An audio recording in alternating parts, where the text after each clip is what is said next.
Hello friends, welcome to BS exam to YouTube channel. আজকে তোমাদের class 10-এর exercise 12 chapter that is গোলক করানো হবে। যারা আমার চ্যানেলে নিয়মিত ভিডিও দেখে আসছো তাদের কাছে আমার একটাই রিকোয়েস্ট, এই সিচুয়েশনে তোমরা মন দিয়ে পড়াশোনা করো, পড়াশোনা ছেড়ে উঠে এসো না। আমি এই চ্যানেলে নিয়মিত ভিডিও আপলোড করতে থাকবো, তোমরা সেই ভিডিওগুলো নিয়মিত দেখতে থাকো। তাহলে চলো টাইম ওয়েস্ট না করে ভিডিওটা শুরু করা যাক। ফার্স্টে যেটা জানা দরকার, গোলক চ্যাপ্টারটা করার আগে বিভিন্ন রুলস আছে, সেই রুলসগুলো আমাকে জানতে হবে প্রথমেই। দেখো, ফার্স্ট যে রুলসটা সেটা হলো গোলকের বক্রতল বা সমগ্রতলের ক্ষেত্রফল। বক্রতলের মানে এই যে পাশের যে তলগুলো, যে বাঁকা যে তলগুলো, সেটাকে সাধারণত বক্রতলের ক্ষেত্রফল বলা হয়। আর সাধারণত গোলকের নিরেট গোলকের ক্ষেত্রে বক্রতল এবং সমগ্রতল মানে সবকটা তলের ক্ষেত্রফল একই হয়। সেটা কত হয়? 4πr², যেখানে আটটাকে আমি কী ধরে নিচ্ছি? ব্যাসার্ধ ধরে নিচ্ছি। গোলকের আয়তন কী হয়? 4/3πr³ হয়। আচ্ছা, নেক্সট যদি আমি যাই অর্ধগোলকে, অর্ধগোলক মানে যদি গোলকটা কী হয়ে যায়, অর্ধেক যদি গোলক হয়ে যায়, তো সেক্ষেত্রে কী হবে? তা গোলকটা যখন সম্পূর্ণ ছিল তখন তার বক্রতল বা পার্শ্বতলের ক্ষেত্রফল ছিল 4πr²। তা গোলকটা যখন অর্ধেক হয়ে যাবে তখন সেক্ষেত্রে বক্রতলের ক্ষেত্রফলটা কত হবে? 2πr², অর্থাৎ 1 দিয়ে ভাগ হয়ে যাবে। সেম একই লজিকে যদি বলি আমি সমগ্রতলের ক্ষেত্রফল, সেক্ষেত্রে 3πr² হবে। কীভাবে 3πr² হচ্ছে সেটা একবার দেখে নাও। দেখো, যখন বক্রতলের ক্ষেত্রফল যখন জিজ্ঞাসা করবে কোনো অর্ধগোলকের, তখন সেক্ষেত্রে কত হবে? 2πr²। কেন 2πr² হচ্ছে? বক্রতল মানে যে বাঁকা যে তলটা, এই যে বাঁকা যে তল, সেই বাঁকা তলের ক্ষেত্রফলটা কত? 2πr²। আর যদি সমগ্রতলের ক্ষেত্রে কী হয়, এই যে উপরের যে তলটা দেখা যাচ্ছে, এই যে উপরের যে তলটা, এই উপরের তলটা কী হয়ে যায়? অ্যাড হয়ে যায়। প্রত্যেকটা তলের ক্ষেত্রফলে সাধারণত সূত্র হয় πr²। কী হয় সূত্রটা? πr²। তো সুতরাং যখন তোমাকে বক্রতলের ক্ষেত্রফল জিজ্ঞাসা করবে তখন তোমার কত হবে? 2πr²। এবং যখন জিজ্ঞাসা করবে সমগ্রতলের ক্ষেত্রফল তখন হবে 3πr²। সমগ্রতল মানে পুরো সবকটা তলেরই ক্ষেত্রফল। নেক্সট আমি আসি আয়তন। আয়তন আমার যখন যখন গোলকটা ছিল তখন 4/3πr³, এখন কত হবে? 2/3πr³। ঠিক আছে, চলো নেক্সট যে সূত্রটা সেটা আমি যাই। এবং লাস্ট সূত্র, যে একটা ফাঁপা যখন গোলক, ফাঁপা গোলক বলতে বুঝতে পারছো, মানে ভেতরে যখন কোনো ম্যাটেরিয়ালস ছাড়া যখন অন্য কিছু থাকবে, যেমন বায়ু বা কোনো গ্যাস যদি থাকে, তখন সেটাকে আমি কী বলবো? ফাঁপা গোলক বলবো। তো ফাঁপা গোলকের কী হয়? দুটো ব্যাসার্ধ থাকে, একটা কী হয়? বহির্ব্যাসার্ধ হয় এবং একটা অন্তর্ব্যাসার্ধ হয়। বহির যে ব্যাসার্ধটা দেখো, এরকম একটা যদি ফাঁপা গোলক হয়, এটা কি বলা হয়? অন্তর্ব্যাসার্ধ, যেটাকে আমি স্মল আর দিয়ে ডিনোট করলাম। আর এখান থেকে যে বহির্ব্যাসার্ধ সেটাকে আমি ক্যাপিটাল আর দিয়ে আমি ডিনোট করলাম। তো সেক্ষেত্রে দেখো আয়তনটা কী হবে? সেক্ষেত্রে আয়তন কী হবে? তোমার আগে প্রথমে বড় যে গোলকটা আছে, সেই বড় গোলকের আয়তন কত হবে? 4/3πr³। কত হবে? 4/3πr³। আর ছোট যে গোলকটা, সেই ছোটো গোলকের আয়তনটা কত হবে? 4/3π স্মল r³ 4/3π কত? Small r³। তা দুটোকে যদি তুমি মাইনাস করে দাও তাহলে কি হবে? আমার যে ফাঁপা গোলকটা আছে সেই ফাঁপা গোলকের কী বেরিয়ে যাবে? আমার আয়তন বেরিয়ে যাবে। তো বুঝতে পেরেছো? তাহলে চ্যাপ্টারটা শুরু করার আগে কিন্তু তোমাকে মেন এই সূত্রের কিন্তু ফান্ডা, ফার্স্ট যে সূত্রটা একবার তাও রিভিশন করে নাও। বক্রতলের ক্ষেত্রফল মানে 4πr² এবং সমগ্রতলের ক্ষেত্রফলও 4πr²ই হবে। আয়তন কত হবে? 4/3πr³ হবে। একটা যখন অর্ধগোলক হবে, সেই অর্ধগোলকের ক্ষেত্রে কী হবে? দেখো, বক্রতলের ক্ষেত্রফল যখন জিজ্ঞাসা করবে তখন 2πr², একটা সমগ্রতলের ক্ষেত্রফল যখন জিজ্ঞাসা করবে তখন 3πr²। আয়তন কত? 2/3πr³। আর একটা ফাঁপা গোলকের আয়তন কত হবে? 4/3π ফার্স্ট ব্র্যাকেটে r³ মাইনাস r³। বুঝতে পেরেছো? তাহলে চলো আজকে তোমাদের এক্সারসাইজ 12-এর যে অঙ্কগুলো আছে সেই অঙ্কগুলোকে নিয়ে আমি আলোচনা করতে থাকি। ঠিক আছে, দেখো সব অঙ্ক করিয়ে কিন্তু কোনো লাভ নেই। আমি কিছু কিছু অঙ্ক করে দিচ্ছি, সেই টাইপের বেসিসে তোমরা নিজে বাড়িতে অঙ্কগুলো করবে। এখন অঙ্কগুলো কীরকম হতে পারে? দেখো, বিভিন্ন রকমভাবে অঙ্ক হতে পারে। কীরকম অঙ্ক হতে পারে একটু আলোচনা করি। ফার্স্ট দেখো কী হতে পারে, তোমাকে বলে দিল যে একটা গোলকের ব্যাসার্ধের দৈর্ঘ্য কত? 7 সেমি। তোমাকে বললো যে এখান থেকে বিভিন্ন রকম কোশ্চেন আসতে পারে, যে বক্রতলের ক্ষেত্রফল তুমি বার করো। তা তুমি খুব ভালো করেই জানো যে ব্যাসার্ধকে সাধারণত কী দিয়ে ডিনোট করা হয়? স্মল আর দিয়ে কী করা হয়? ডিনোট করা হয়। তা এখন যদি তোমাকে বক্রতলের ক্ষেত্রফল যদি তোমাকে জিজ্ঞাসা করে, তাহলে কত? সূত্রটা কী হবে? 4πr²। এবং সেখানে এই আরের জায়গায় কী করতে হবে? এই যে 7 যে আছে সেই 7-এর ভ্যালুটা কী করে দিতে হবে? পুট করে দিতে হবে। তাহলে কী বেরিয়ে যাবে? অ্যান্সার বেরিয়ে যাবে। তো এইরকমভাবে কিন্তু অঙ্ক তোমাকে জিজ্ঞাসা করতে পারে। ঠিক আছে, তা চলো কিছু কিছু অঙ্ক আমি আলোচনা করছি এবং বাদবাকি অঙ্কগুলো নিজের বাড়িতে ট্রাই করবে। যদি কোনো অসুবিধা হয় অবশ্যই কমেন্ট সেকশানে বলবে যে এই অঙ্কগুলো অসুবিধা হচ্ছে, আমি নেক্সট ভিডিওতে সেই প্রবলেমগুলো নিয়ে আমি আলোচনা করে দেবো। ফার্স্ট যে কোশ্চেনটা, একটি চামড়ার বল তৈরি করতে প্রতি বর্গ সেমি 17.50 টাকা হিসাবে 431.20 টাকা লেগেছে। তো বলটির ব্যাসের দৈর্ঘ্য কত? তোমরা খুব ভালো করেই জানো যে ব্যাস ইজিক্যাল টু 2 ইন্টু ব্যাসার্ধ, অর্থাৎ ব্যাসার্ধকে যদি 2 দিয়ে গুণ করা হয় তাহলে সেটা কি পাওয়া যায়? ব্যাস পাওয়া যায়। তোমাকে এই জায়গাটা তোমাকে ফান্ডাটা বুঝতে হবে। কি বলেছে দেখো, প্রতি বর্গ সেমি 17.50 টাকা হিসাবে 431.20 টাকা লেগেছে, অর্থাৎ এক বর্গ সেমিতে কত খরচ হয়? 17.50 টাকা খরচ হয়। সেম একই লজিকে 431.20 টাকা লেগেছে পুরো চামড়ার বলটা তৈরি করতে। তাহলে 431.20 টাকা খরচের যে বর্গমিটারটা, সেটাই কি হয়ে যাবে? সেই বলটার একটা বক্রতল বা সমগ্রতলের ক্ষেত্রফল হয়ে যাবে। বুঝতে পারছো? তাহলে এই ধরনের অঙ্কগুলো কী করে করতে হবে দেখো, 17.50 টাকা খরচ হয় কত বর্গমিটারে? আমার 1 বর্গমিটারে। 1 টাকা খরচ হয় আমার, এটা কী হবে? বাই হয়ে যাবে, অর্থাৎ 1/17.50। আর 431.20 খরচ হয় কত? 1/17.50 ইন্টু কত? 431.20। সেখান থেকে দেখো কী হয়, যদি আমি এটাকে যদি আমি দশমিকটা যদি আমি তুলি, এই দশমিক যদি তুলি তাহলে নিচে কত হবে? দশমিকের জন্য 1 টাক আর পরবর্তী দুটো সংখ্যার জন্য 2 শূন্য। সেম একই লজিকে এই 17.50 যদি আমি দশমিক তুলি তাহলে উপরে কত হবে? 100 দিয়ে আমার গুণ হবে। 100 আমি কেটে দিলাম এবং তারপরে যে শূন্য শূন্যগুলো আছে সেই শূন্য শূন্যগুলো আমি কেটে দিলাম, তাহলে আমার পড়ে থাকলো কত? 4312/175। আশা করি বোঝা গেল। তাহলে এইটা আমার কি বেরিয়ে গেল? 4312/175। এটা আমার কি বেরিয়ে গেল? গোলকটির সমগ্রতলের ক্ষেত্রফল। দেখো, এটা কিন্তু তোমাদের এমসিকিউ ফরম্যাটের কিন্তু অঙ্ক না, এটা তোমাদের কিন্তু পুরো অঙ্কটা লিখে লিখে করতে হবে। তো সুতরাং আমি যেভাবে করছি এখানে শর্টে আমি লিখছি, আমি তোমাদের কিছু বলবো, সেই কথাগুলো অবশ্যই তোমরা যখন লিখবে অবশ্যই নোট ডাউন করে নেবে, কারণ এইভাবে করলে কিন্তু পরীক্ষার খাতায় নম্বর পাবে না। ঠিক আছে? তো এবার কি লিখবে, যে চামড়ার বলটির সমগ্রতলের ক্ষেত্রফল 4312/175 বর্গ মিটার। মনে থাকবে কথাটা? এটা কিন্তু অবশ্যই কিন্তু এখানে লিখে নিতে হবে। ঠিক আছে? তারপরে তোমাকে ধরতে হবে যে ধরি কি লিখবে? ধরি চামড়ার বলটির ব্যাসার্ধ। ধরি চামড়ার বলটির ব্যাসার্ধ কত? আর মিটার। এটা প্রথমে কিন্তু ধরে নিতে হবে। কথাটা বোঝা গেল? কি ধরতে হবে? ধরি চামড়ার বলটির ব্যাসার্ধ আর মিটার। তা সেক্ষেত্রে আমরা কি জানি যে সমগ্রতলের ক্ষেত্রফলের সূত্র কী হয়? 4πr² হয়। তা 4πr² ইজিক্যাল টু আমি কি তুলনা করতেই পারি 4312/175। এটা তো আমি আগেই বার করে ফেলেছি যেটা একটা সমগ্রতলের ক্ষেত্রফল। সুতরাং 4πr² ইজিক্যাল টু কত? 4312/175। পাই মানে আমরা কি জানি? 22/7 ইন্টু r² ইজিক্যাল টু 4312 কত? 175। আশা করি বোঝা গেল। নেক্সট দেখো, এখান থেকে আমি আর এর ভ্যালু বার করবো, তাই আমি এই দুটো পার্টকে কী করবো? এদিকে নিয়ে যাব। তাহলে নিচের যে 7টা আছে সেটা সমান সমান ওদিকে গেলে উপরে উঠে যায় এবং 4 × 22 সেটা কোথায় চলে আসে? আমার নিচে চলে আসে।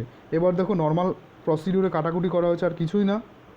প্রথমে তুমি 7 দিয়ে 175কে কাটলে কত হবে? 7 দুগুণে 14 আর 5 7 কত? 35, 25 হয়ে গেল। তুমি 4 দিয়ে এটাকে কেটে দাও, 4312কে 4 1কে 4 0 4 8 32, সরি 4 7 কত হয়? 28 আর 4 8 কত? 32, অর্থাৎ 1078।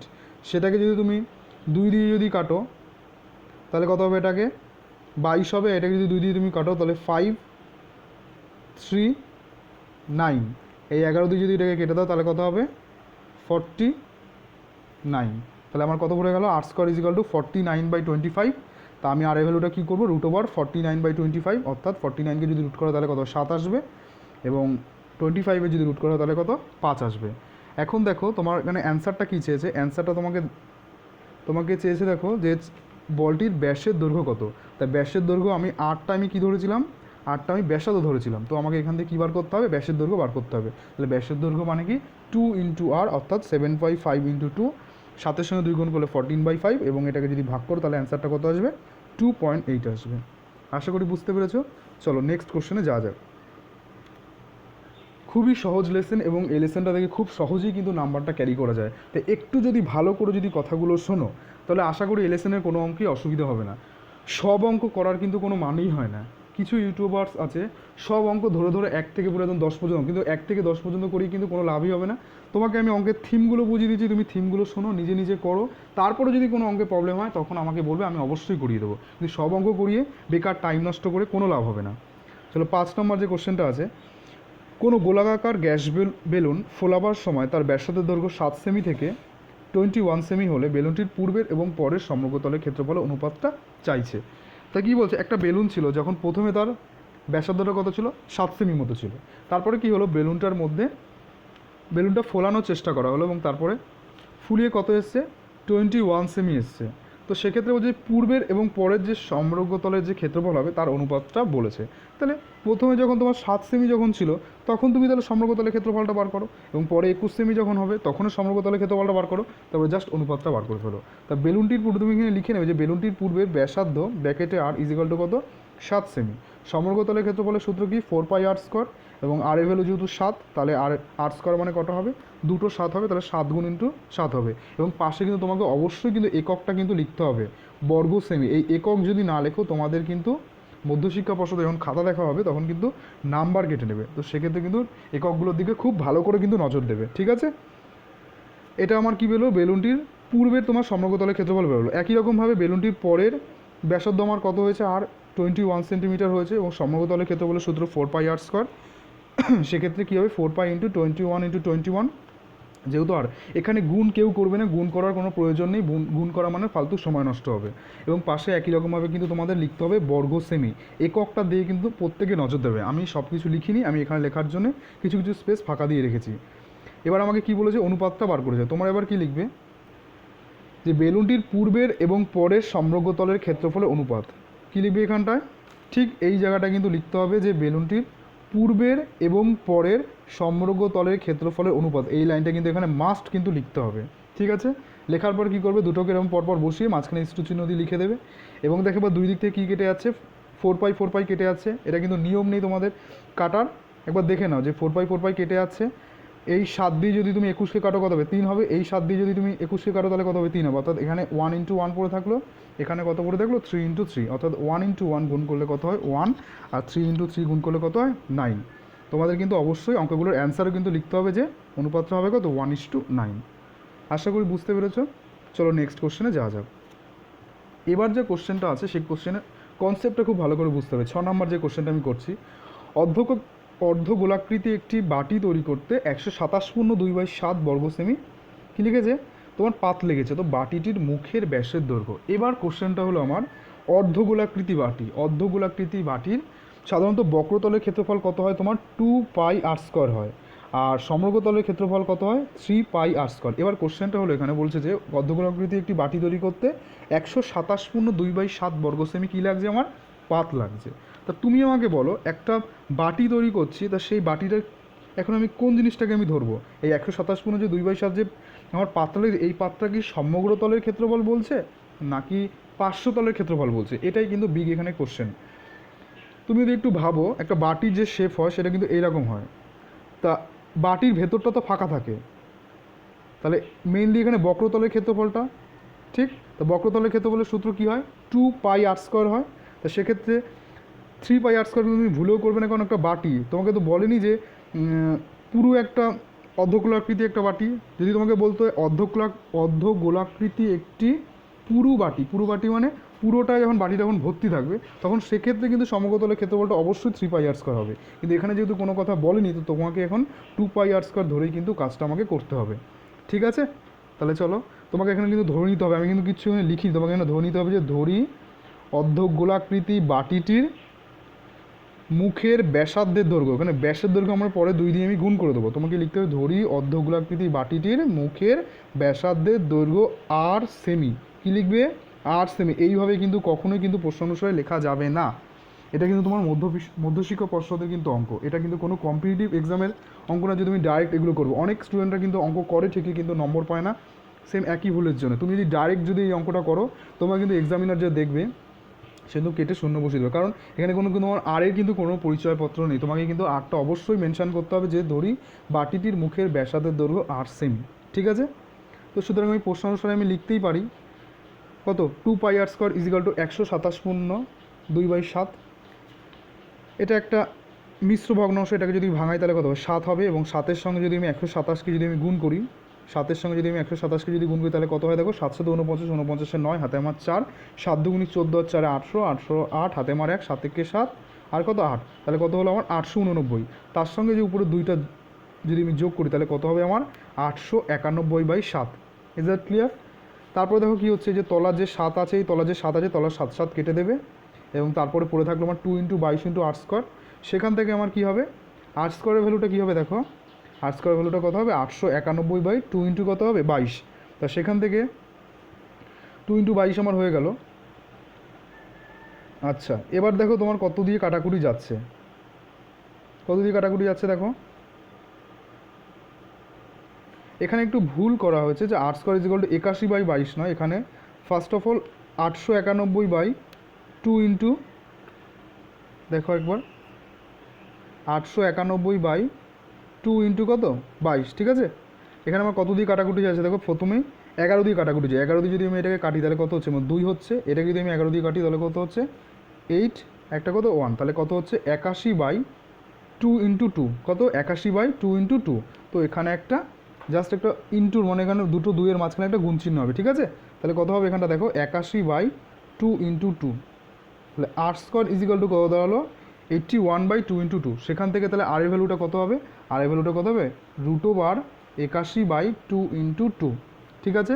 √81 কত 2 × 2, রুট থেকে যদি 81 আমার ভাঙে তাহলে কত হবে আমার 9 থাকবে, আর দুটো 2 থেকে কত হবে একটা 2 থাকবে, তাহলে অ্যান্সারটা আমার কত চলে আসলো 9/2। বোঝা গেল জিনিসটা?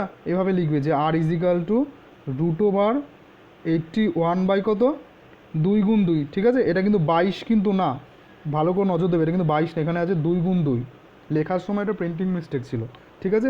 2 × 2 হবে এটা, তা সেখান থেকে ভাঙলে কত হবে 9/2। তা এখন আমার কী চেয়েছে, বাটিটির বলেছিল মুখের ব্যাসের দৈর্ঘ্য, তো ব্যাসের দৈর্ঘ্য সূত্র কত হয় 2 × r হয়, কারণ তোমরা ভালো করেই জানো ব্যাসার্ধের সঙ্গে 2 যদি গুণ করি তখনই কী বেরোয়, ব্যাসের দৈর্ঘ্য বেরোয়। তাহলে 2 × r অর্থাৎ 2 × 9/2, অর্থাৎ অ্যান্সারটা কত চলে আসবে আমার 9 চলে আসবে।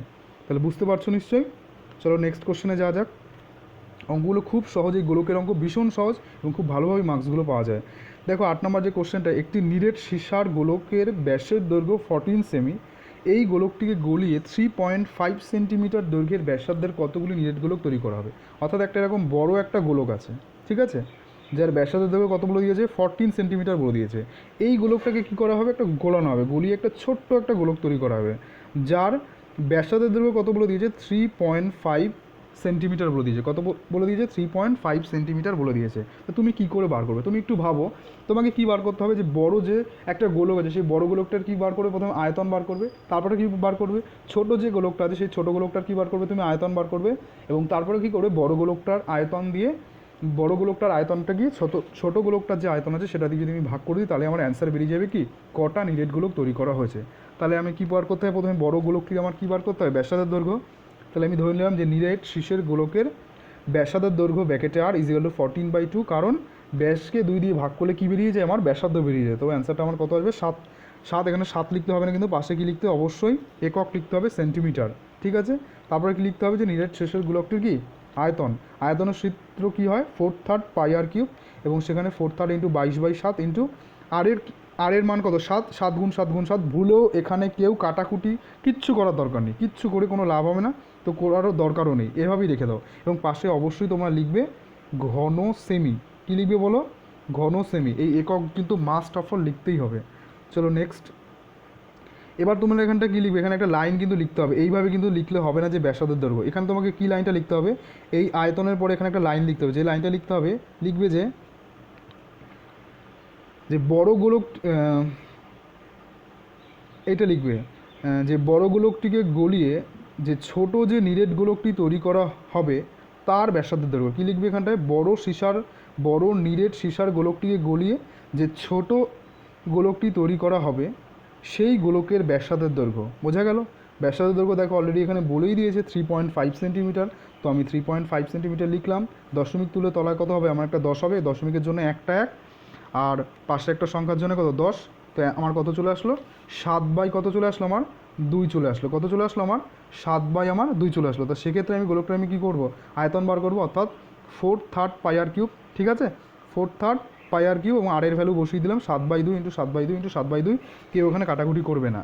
তারপরে লিখবে সুতরাং এইখানটা একটা লাইন লিখতে হবে, যে বড় গোলকটিকে গলিয়ে যে ছোট গোলক তৈরি করা হবে তার সংখ্যা, ঠিক আছে। কী লিখবে, বড় গোলকটিকে গলিয়ে যে ছোট নিরেট গোলকটি তৈরি করা হবে তার সংখ্যা, এটা কিন্তু মাস্ট এখানে লিখতে হবে। তারপরে কী করবে, দুটোর আয়তনকে জাস্ট ভাগ করে দাও। কী করবে? ভাগ করে দেবে, আর কিছুই না, কিন্তু ভাগ করলে কিন্তু আমার অ্যান্সারটা কী হবে? বেরিয়ে যাবে। দেখো কেন কাটতে বারণ করেছিলাম। 4/3 আমার কেটে যাচ্ছে এখানে, 22/7 22/7 কেটে যাচ্ছে, 7 কেটে যাচ্ছে, কাটছে তো। তার নিচে কত আছে দেখো 1/, তাহলে পুরো থাকে কি এখান থেকে সমান সমান। যারা ডাইরেক্ট পারবে তারা একবারে করবে, যারা না পারবে এই পুরো পার্টটার মান কত চলে আসলো? আমার 1 চলে আসলো। আর এদিকে তো এইগুলো তো একই হয়ে গেলো, এদিকে কত পড়ে থাকলো? 1/2 ইন্টু কত? 1/2 ইন্টু কত? 1/2। এই দুইগুলো যখন উপরে যাবে তখন কত পড়ে থাকবে? সিম্পলি 2 × 2 × 2, অর্থাৎ 3টে 2কে গুণ করলে কত হয় আমার? 8টি। তাহলে বড় গোলকটিকে গলিয়ে যে ছোট যে নিরেট গোলক তৈরি করা হবে তার সঙ্গে আমার অ্যান্সার কত বেরিয়ে গেল? 8টি বেরিয়ে গেল।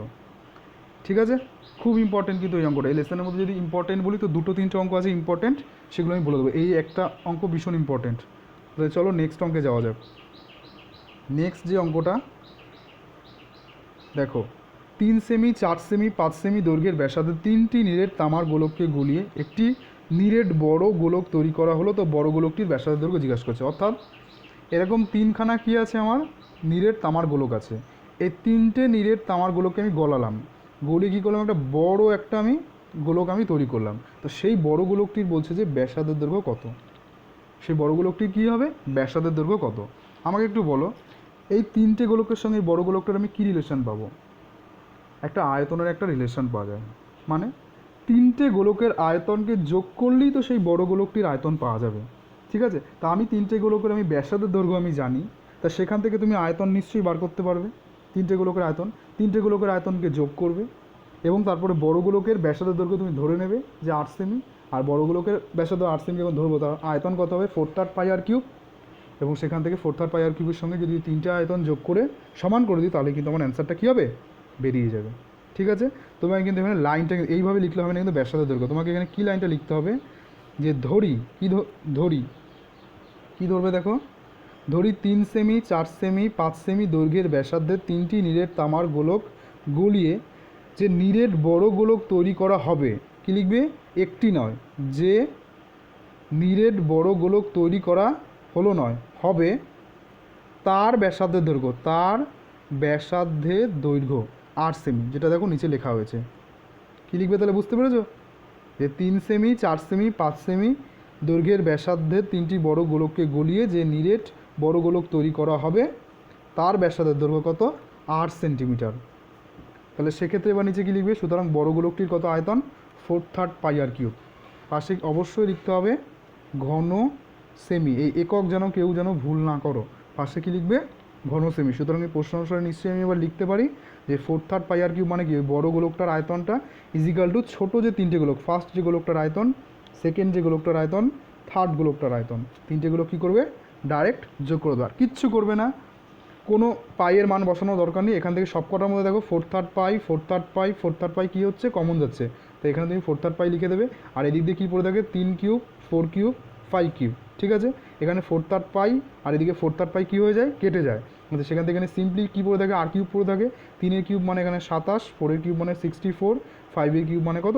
125। এবার 3টেকে যদি তুমি যোগ করে দাও তাহলে কত চলে আসবে? আমার 216 আসবে। ঠিক আছে, আর 216 মানে কার কিউব? তোমরা খুব ভালো করে জানো কার কিউব? 6-এর কিউব। অর্থাৎ আর এর মান কত চলে আসে? তাহলে 6 চলে আসে, কারণ আর এর কিউব ইজিক্যাল টু 6-এর কিউব। উপর দিয়ে যদি কিউবগুলো উঠে যায় তাহলে কত হবে? আমার আর এর মান কত আসবে? 6 আসবে। তাহলে অ্যান্সারটা তো আমার কী চেয়েছিল? যে বড় যে গোলকটা তৈরি করা হয়েছে সেই বড় গোলকটির ব্যাসার্ধের দৈর্ঘ্য কত হবে। তাহলে বড় গোলকটির ব্যাসার্ধের দৈর্ঘ্য কত হচ্ছে? বড় গোলকটির ব্যাসার্ধের দৈর্ঘ্য আমার কত হচ্ছে? 6 সেন্টিমিটার হচ্ছে। তো বুঝতে পেরেছো তো? এই একটি অঙ্ক ভীষণ ইম্পর্টেন্ট। এখানে এই 9 নাম্বার এবং 8 নাম্বার, 8 আর 9 নাম্বার অঙ্কটা খুব ইম্পর্টেন্ট। খুব ভালো করে কিন্তু এই অঙ্কগুলোর দিকে নজর দেবে। টেস্ট পেপারে কিন্তু এই ধরনের কোশ্চেন কিন্তু খুব দেখতে পাওয়া যায়। তাহলে চলো নেক্সট কোশ্চেনে যাওয়া যাক। এই 8 এবং 9 নাম্বার কোশ্চেনটা কিন্তু ডিজিট চেঞ্জ করে অনেক রকমের ভ্যারাইটিস রকমের অঙ্ক দিতে পারে। চলো তাহলে 10 নম্বর একটা কোশ্চেন আমি একটু দেখি এবার। কী বলেছে দেখো, একটা অর্ধগোলাকৃতি গম্বুজের ভূমিতলের ব্যাসের দৈর্ঘ্য 42 ডেসিমিটার। তো বলছে যে গম্বুজটির উপরিতল রং করতে প্রতি বর্গমিটার 35 টাকা হিসাবে কত খরচ হবে। এখন গম্বুজ বলেছে অর্ধগোলাকৃতি, অর্থাৎ অর্ধেক গোলাকৃতি কীরকম আছে? একটা গম্বুজ আছে, যে গম্বুজটা তোমার ব্যাসের দৈর্ঘ্য কত বলে দিয়েছে? 42 ডেসিমি আছে। কত বলে দিয়েছে? 42 ডেসিমি বলেছে। গম্বুজটির উপরিতলের প্রতি বর্গমিটার 35 টাকা খরচ কত খরচ পড়বে? আমাকে আগে বলো ধরো একটা বাড়ি, একটা দেয়াল তুমি রং করবে, রং করার সময় বললাম যে প্রতি বর্গমিটারে ধরো 35 টাকা করে আমার রং করতে লাগবে। তো তোমাকে সেই পুরো দেয়ালটা রং করতে গেলে তোমাকে সবার প্রথমে জানতে হবে সেই দেয়ালের কত, পুরো ক্ষেত্রফলটা কত, তাই তো? তা ঠিক একই রকমভাবে আমি এখানে এই গম্বুজটাকে আমি কি বলছি, উপরিতলটা রং করব। তো উপরিতল রং করা মানে একই কথা।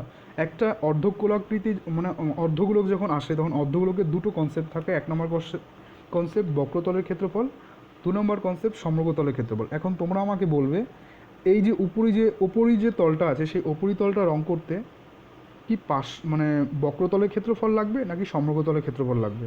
সমগ্রতল মানে কিন্তু এই নিচের তলটাও কিন্তু ইনক্লুডেড। আমরা কি নিচের তলে গিয়ে রং করব? তা কিন্তু না। আমরা কি বলছি, গম্বুজটির উপরিতল মানে উপরের যে তলটা, উপরিতল মানে এই উপরের এই তলটাকে কী করবো, আমি রং করব।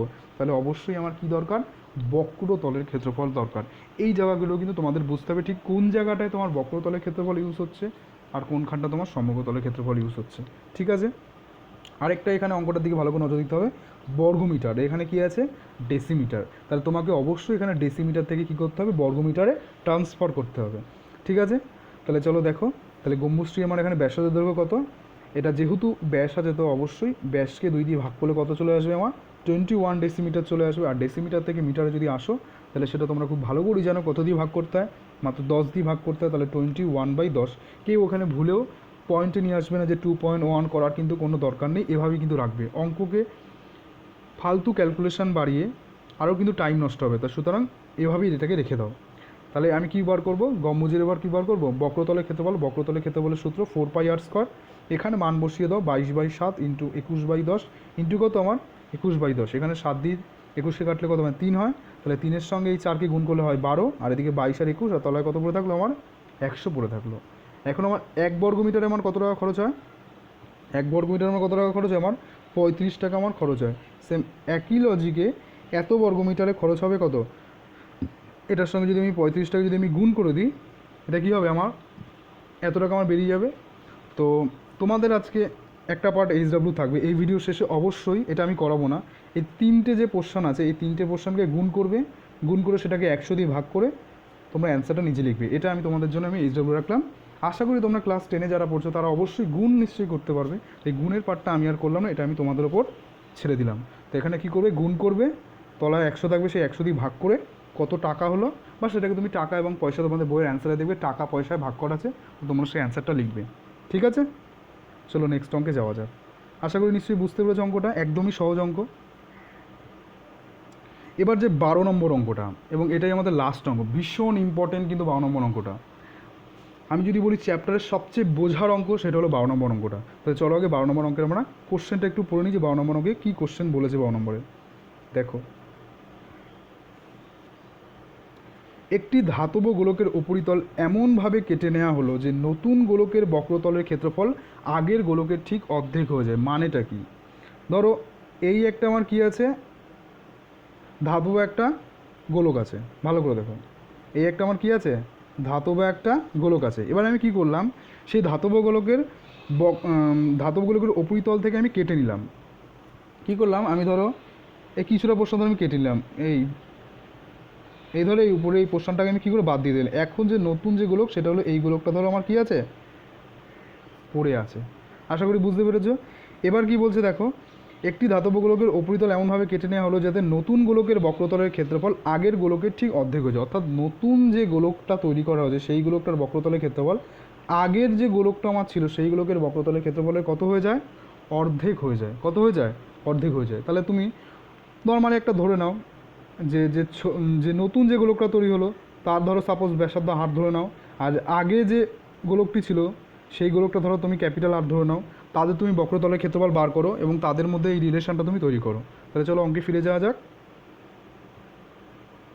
দেখো ভালো করে কনসেপচুয়াল অঙ্কটা বোঝো,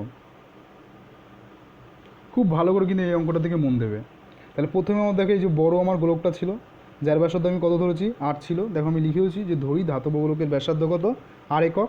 সেখান থেকে তুমি লিখবে যে বক্রতলের ক্ষেত্রফল কত হবে, 4πr²। পাশে অবশ্যই লিখতে হবে কত, বর্গ একক। কত লিখতে হবে, বর্গ একক অবশ্যই তোমরা লিখে নেবে। ঠিক আছে? এবং তারপরে তোমরা কি লিখবে, যে টেক্সটে যে লাইনটা আছে যে ধরি একটি ধাতব গোলকীয় উপরিতল থেকে এমনভাবে কেটে নেওয়া হলো বলে যে লাইনটা আছে সেই লাইনটা তোমরা অবশ্যই এখানে লিখে নেবে। এবং ধরি যে নতুন যে গোলকটি তৈরি হলো সেই নতুন গোলকের ব্যাসার্ধ দৈর্ঘ্য আমি কত ধরে নিলাম, আর একক ধরে নিলাম। ছবি তো তোমরা নিশ্চয়ই দেখেছো, ঠিক আছে। তাহলে বক্রতলের ক্ষেত্রফলটা তাহলে আমার কত হবে, 4πr²। কত আসবে আমার, 4πr², এটারও আসবে। এবার রিলেশনটা দেখে খুব ভালো করে নজর দেবে।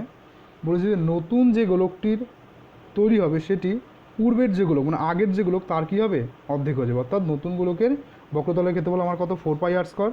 আর আগের যে গোলক সেই গোলকের কথা ছিল 4πR², তার কী হয়ে যাবে, অর্ধেক হয়ে যাবে। অর্ধেক হয়ে যাবে মানে কত দিয়ে গুণ করা, আমার 1/2 দিয়ে আমার কী করে দেওয়া, গুণ করে দেওয়া। তো দুই দিক দিয়ে 4π কেটে দাও, অর্থাৎ r² = 1/2 ইন্টু R²। এদের দুজনের মধ্যে একটা রিলেশন বার করতে, সেই রিলেশনটা দিয়ে কিন্তু অঙ্ক হবে। অর্থাৎ এই r² বাই কত, এই r² = 1/2, জাস্ট উল্টে দাও, R² বাই r² = 2/1, অর্থাৎ r/r এর হোল স্কোয়ার = 2/1, ঠিক আছে। আর r/r = কত, √2/1, এবং রুট ভাঙলে কত হয়, রুটের তো কিছু হয় না, তার √2 কত, √2 হয়, আর 1 রুট করলে কত, 1 হয়। অর্থাৎ কত পড়ে থাকলো আমার, √2 পড়ে থাকলো। কত পড়ে থাকলো, এটা আমার √2 পড়ে থাকলো। বা তোমরা এটা এখানে এভাবেই করতে পারো যে বা r/r এর, এটা এতটা না করে একবার তুমি এটা করতে পারো যে r/r এর হোল স্কোয়ার = কত, 2। সুতরাং r/r = √2। বুঝতে পারছো, এটাও ডাইরেক্ট করতে পারো, এতটা এক্সপেনশন করার কিন্তু কোনো দরকার নেই, ঠিক আছে। তাহলে এবার আসো, তা আমি আগে ধরে নিলাম যে ধাতব গোলক, মানে প্রথমে যে যে বড় যে গোলকটা ছিল, বড় যে গোলকটার ব্যাসার্ধ তো ছিল r, তো সেখান থেকে ওই গোলকটার আমার আয়তন কত হয়ে যাবে, 4/3 πr³, ঠিক আছে। তারপরে কী করা হলো, ওপর দিয়ে আমি কেটে নিলাম, এই যে এইটুকুনি অংশ নিলাম, সেই অংশটার কত ব্যাসার্ধ কত, r, সেই অংশটার ব্যাসার্ধ কত, r। তাহলে কেটে নেওয়ার পর ভালো করে একটু বোঝো, অঙ্কটার দিকে আসো। এবার একটু অঙ্কের কোশ্চেনটার দিকে পড়ো, কোশ্চেনটা না পড়লে বুঝতে পারবে না। দেখো কি বলেছে, যে কেটে নেওয়া অংশের আয়তনের সঙ্গে অবশিষ্ট গোলকের আয়তনের অনুপাত। ভালো করে বোঝো, কেটে নেওয়া মানে প্রথমে একটা বড় একটা গোলক ছিল, তারপরে এটাকে কাটলাম, কেটে এই একটা গোলক তৈরি করলাম। তাহলে এখানে কাটলাম কোনটুকুনি, এইটুকুনি অংশ তো কাটলাম। তাহলে এই কেটে নেওয়া অংশের আয়তন, মানে যে আমি যে দাগ দিচ্ছি যে জায়গাটা, এই কেটে নেওয়া অংশের আয়তনের সঙ্গে অবশিষ্ট গোলক মানে যে নতুন যে গোলকটা তৈরি হয়েছিল, যে ছোটো যে নতুন যে গোলকটা তৈরি হয়েছিল তার আয়তনের বলছে অনুপাতটা বার করবে। তাহলে কেটে নেওয়া অংশে তুমি আয়তনটা কী করে বার করবে, বড় গোলকটির আয়তন থেকে যদি তুমি যে ছোটো যে গোলকটা হয়েছে সেই ছোটো গোলকের আয়তনটা যদি তুমি মাইনাস করে দাও, তাহলে তোমার কী বেরিয়ে যাবে, কেটে নেওয়া অংশের আয়তন বেরিয়ে যাবে। বুঝতে পারছো তো, কেটে নেওয়া অংশের আয়তন কী করে বেরোবে, কেটে নেওয়া অংশের আয়তন কী করে বেরোবে, তাহলে বলো, বড় যে গোলকটি আছে সেটা থেকে যদি তুমি ছোটো গোলকের আয়তনটা যদি মাইনাস করে দাও, তাহলে কিন্তু বেরিয়ে যাবে কেটে নেওয়া অংশের আয়তন। বুঝতে পারছো তো জিনিসটা? আচ্ছা, তাহলে চলো অঙ্কে চলো। তা দেখো এখানে যে ধাতব গোলকের আয়তন আমার কত হয়ে গেল, 4/3 πr³। এবার লিখতে হবে যে ঘন একক, এখানে এককগুলোর জন্য মাস্ট লেখা চাই। এবং নতুন বা অবশিষ্ট গোলকের আয়তন, মানে নতুন বা অবশিষ্ট মানে যে নতুন যে গোলকটা তৈরি করেছিল, যে নতুন যে গোলক মানে যে ছোট্ট যে নতুন যে গোলকটা তৈরি করেছিল উপরটা কেটে নিয়ে, বা এটাকেই আবার কোশ্চেনে অবশিষ্ট বলছে, অবশিষ্ট গোলকের আয়তন কত হবে, 4/3 ইন্টু স্মল πr³ হবে, ঠিক আছে। 4/3 π ইন্টু স্মল r³। তাহলে কেটে নিলাম আমি কতটা, দুটো থেকে যদি আমি মাইনাস করে দিই, এখানে দুটো থেকে যদি আমি 4/3 πটা যদি আমি কমন নিই, তাহলে কত হয়ে যায় আমার r³ মাইনাস r³, ঠিক আছে। এবার তাহলে তোমাকে প্রশ্ন যেটা বলেছিল যে কেটে নেওয়া অংশের আয়তনের সঙ্গে অবশিষ্ট গোলকের আয়তনের অনুপাত, এখানে এই লাইনটা অবশ্যই তোমরা লিখবে। কী লিখবে, কেটে নেওয়া অংশের আয়তনের সঙ্গে অবশিষ্ট গোলকের আয়তন, এবং এখানে এই এককগুলো কিন্তু তোমরা লিখবে। এখানে একক ঘন একক, এখানের একক ঘন একক, এখানের একক ঘন একক। যখন টেক্সটে কোনো একক দেওয়া থাকে না তখন আমরা সেটাকে একক বলেই আমরা সম্বোধন করি।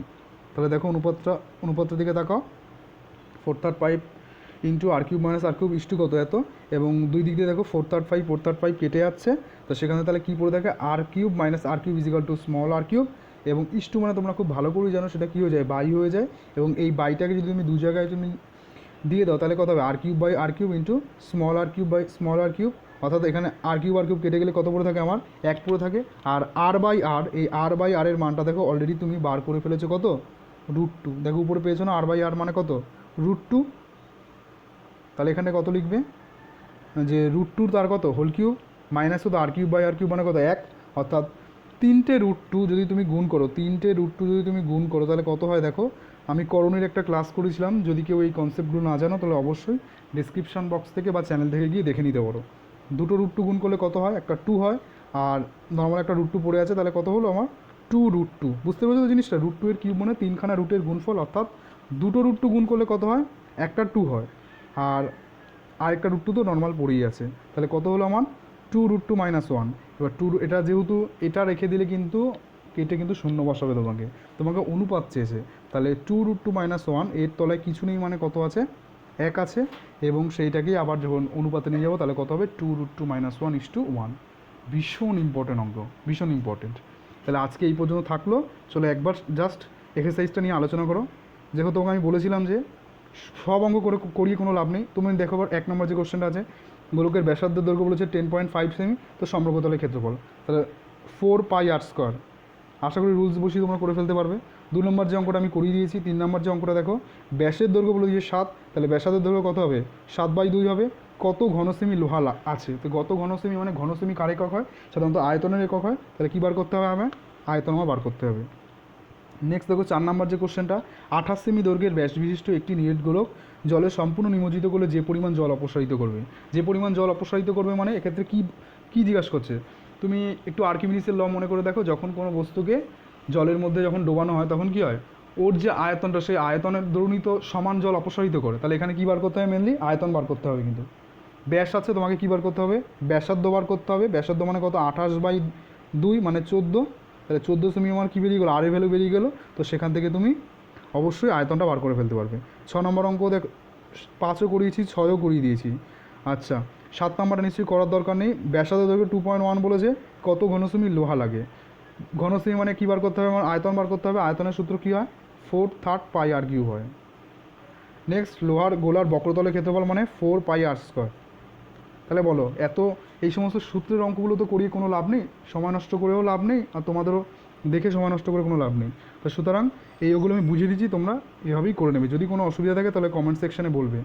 নেক্সট 8 নম্বর আমি করিয়ে দিয়েছি। 9 নম্বরে 8 আর 9 কিন্তু ভীষণ ইম্পর্টেন্ট। 10ও আমি করিয়ে দিয়েছি।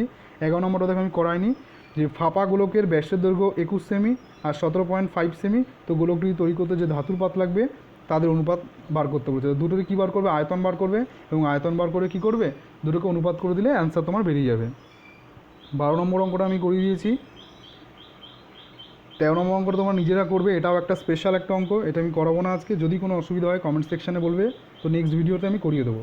14 নম্বর অঙ্কটা কিন্তু আমি করাইনি। 14 নম্বর অঙ্কটা এই সেম 8 নম্বর অঙ্কের মতোই অঙ্ক, ঠিক আছে? 14 আর 8 নম্বর অঙ্কের নিয়ম একই, এবং তোমরা এখানে যে এমসিকিউ কোশ্চেনগুলো আছে সেই এমসিকিউ কোশ্চেনগুলোও করবে।